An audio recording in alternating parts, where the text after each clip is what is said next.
মাননীয় বিচারপতি রুল দিয়েছেন এবং একটি ডাইরেকশন দিয়ে সায়েন্স ল্যাবরেটরির একজন, বুয়েটের একজন এবং বিএসটিআর একজন, এই 3 জনকে 15 দিনের মধ্যে একটা রিপোর্ট প্রদান করার জন্য বলছে।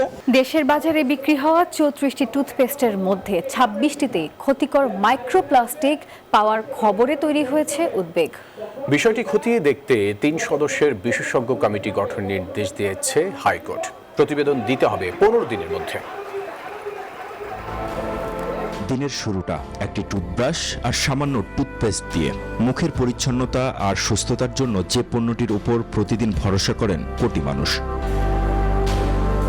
সেই টুথপেস্টেই যদি মিশে থাকে ক্ষতিকর সূক্ষ্ম প্লাস্টিক কণা, তাহলে সেই ভরসা কতটা নিরাপদ? এমনই এক উদ্বেগ সামনে এনেছে environment and social development organization ESDOর গবেষণা। আর তারপর থেকেই দেশ জুড়ে শুরু হয়েছে আলোচনা সমালোচনা।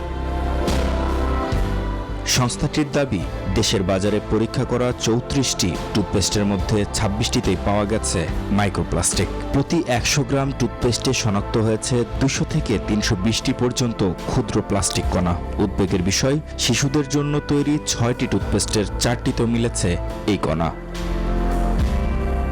গবেষকদের মতে মাইক্রোপ্লাস্টিক মানবদেহে প্রবেশ করে দীর্ঘমেয়াদী বিভিন্ন স্বাস্থ্য ঝুঁকি তৈরি করতে পারে। সেজন্যই এই গবেষণার ভিত্তিতেই তদন্তের নির্দেশনা চেয়ে হাইকোর্টের রিট হলে 3 সদস্যের একটি বিশেষজ্ঞ কমিটি গঠনের নির্দেশ দেন আদালত।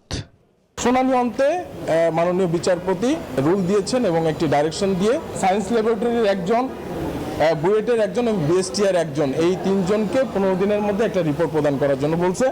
তদন্ত প্রতিবেদনের ওপর নির্ভর করছে পরবর্তী কি ব্যবস্থা নেওয়া হবে। রিটকারী মাহমুদ হাসান, নিউজ 24, ঢাকা।